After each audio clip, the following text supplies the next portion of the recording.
स्वागत है आप लोगों का मॉम टू टीचर चैनल पे। और आज हम लोग जो टॉपिक करने जा रहे हैं उस टॉपिक का नाम है मुग़ल एम्पायर। और वैसे तो ये टॉपिक 6 होगी, पर यहाँ पे टॉपिक नंबर 9 है, क्योंकि इसमें पढ़ना बहुत है। तो मैंने बहुत सारे टॉपिक का ये कर लिया था, बस हमारे पास टाइम बहुत कम है, तो इसलिए मैं आप लोगों के लिए कि कम टाइम में हम सारे सब्जेक्ट कर लें। तो जो सब ज़्यादा इम्पोर्टेंट है, जिस सब से क्वेश्चन ज़्यादा आ रहे हैं, मैंने जो अभी तक आप लोगों को टॉपिक कराई है ना, वो सारे टॉपिक पढ़ने के बाद आप एक बार प्रीवियस ईयर लगाना, आपको बहुत सारे क्वेश्चन मिलते जुलते मिलेंगे। लगेगा कि हाँ ये इस टॉपिक से पढ़ाया गया है, बताया गया है, पढ़ाया नहीं गया है, बताया गया है। मैं पढ़ा नहीं रही हूँ, मैं बस आप लोगों को बता रही हूँ, क्योंकि मैं भी एक स्टूडेंट ही हूँ और आप लोग के साथ मैं भी 6 सितंबर का एग्ज़ाम देने वाली हूँ। तो इसलिए तो इम्पोर्टेंट टॉपिक में एक ये भी है, हिस्ट्री का टॉपिक है मुग़ल एम्पायर, यानी कि मुग़ल साम्राज्य की स्थापना के बारे में आज हम लोग पढ़ेंगे। ठीक है, तो चलिए, मुग़ल साम्राज्य की स्थापना कब हुई और किसने की? तो मुग़ल साम्राज्य की स्थापना बाबर ने 1526 में की थी। ठीक है, इसमें पहला पानीपत का युद्ध 1526 में बाबर ने इब्राहिम लोदी को हरा के किया था। इसकी स्थापना बाबर ने किया 1526 में, और पहला युद्ध जो पानीपत का हुआ था वो इसी साम्राज्य में हुआ था, 1526 में हुआ था, और इसमें बाबर ने इब्राहिम लोदी को हराया था। ठीक है, इसके बाद भारत में मुग़ल शासन शुरू हो गया था। अब है प्रमुख शासक। तो स्वाभाविक बात है कि बाबर ने शुरू किया था, तो प्रमुख शासक में बाबर ही थे। 1526 से 1530 तक बाबर रहे हैं। मुग़ल साम्राज्य का संस्थापक थे। इनकी आत्मकथा तुजुक ए बाबरी बाबरनामा है। 1527 में खानवा का युद्ध हुआ था, राणा सागा से जीता था, यानी कि राणा सागा के विरुद्ध इन्होंने बाबर ने युद्ध किया था और ये जीत गए थे। राणा सागा हार गया था, बाबर जीत गए थे। ठीक है, उसके बाद जो आए वो आए हुमायूं। ये थे बाबर के पुत्र, और हुमायूं जो थे कब से कब तक रहे?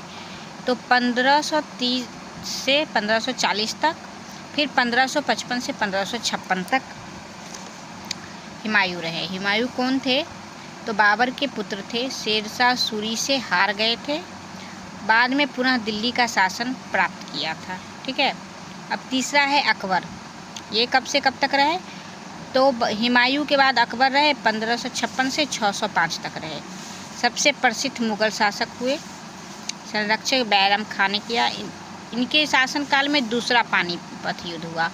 पहला पानीपत युद्ध हुआ बाबर में, दूसरा हुआ अकबर में 1556 में। हिमू के विरुद्ध जीता था। ये हिमू जो थे उनके विरुद्ध अकबर जीत गए थे। ठीक है, अब चलिए, अब है दीन ए इलाही धर्म शुरू किया गया था।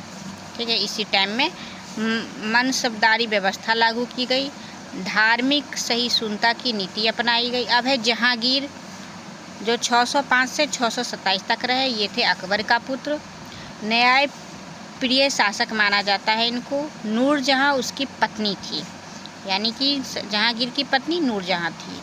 अब है शाहजहाँ, 1628 से 1698 तक, नहीं 58 तक है ना, हाँ 1628 से 1658 तक ताजमहल का निर्माण करवाया। ठीक है, सॉरी गाइज, मैंने 98 बोला था, तो थोड़ा सा दिक्कत हो गया था, मेरा ध्यान थोड़ा अलग चला गया था, बट अब मैंने करेक्ट कर दिया है। तो शाहजहाँ जो इन्होंने ताजमहल का निर्माण कराया, मुग़ल स्थापत्य कला का स्वर्णकालीन ही माना जाता है। अब है औरंगजेब, ये है अंतिम शासक। मुग़ल शासक के अंतिम हुए औरंगजेब। ठीक है, पहले थे बाबर और अंतिम है औरंगजेब, अंतिम शक्तिशाली मुग़ल शासक। इसके बाद मुग़ल साम्राज्य कमज़ोर होने लगा था। ठीक है, अब इनके जो प्रमुख तथ्य हैं जो हमें अपने ध्यान में रखना है एग्ज़ाम के लिए, तो वो है मुग़लों की राजभाषा क्या होती है? फ़ारसी। प्रसिद्ध स्मारक क्या है? तो पहला है ताजमहल, लाल किला, जामा मस्जिद जो इसी टाइम बनाया गया था। मनसबदारी की व्यवस्था अकबर ने की, दीन ए इलाही अकबर ने, ताजमहल शाहजहाँ ने। ये इम्पोर्टेंट हैं, और सबसे ज़्यादा इम्पोर्टेंट है जो सीटेट के लिए हमें याद रखना है, मैंने यहाँ पे लिखा भी है, सीटेट के लिए याद रखें। मुग़ल साम्राज्य का संस्थापक बाबर। पहला पानीपत युद्ध कब हुआ? 1526 में हुआ। बाबर बनाम इब्राहिम लोदी, जिसमें बाबर जीत गया था। दीन इलाही अकबर। ताजमहल शाहजहां। अंतिम शक्तिशाली मुग़ल शासक औरंगजेब। इसके शासन के बाद मुग़ल साम्राज्य कमज़ोर होने लगा था। तो गाइज हमारा ये टॉपिक भी कंप्लीट हो चुका है। तो मिलती हूँ नेक्स्ट टॉपिक के साथ, तब तक के लिए बाय बाय। और प्लीज़ गाइज मेरे चैनल को प्लीज़ लाइक करें, सब्सक्राइब करें। कुछ तो सब्सक्राइबर बढ़ो, कम से कम 50 तक तो जाओ। 32 के आगे जा ही नहीं रहे हैं आप लोग। प्लीज़ थोड़ा हेल्प करें मेरा भी। मिलते हूँ गाइज नेक्स्ट टॉपिक के, तब तक के लिए बाय बाय।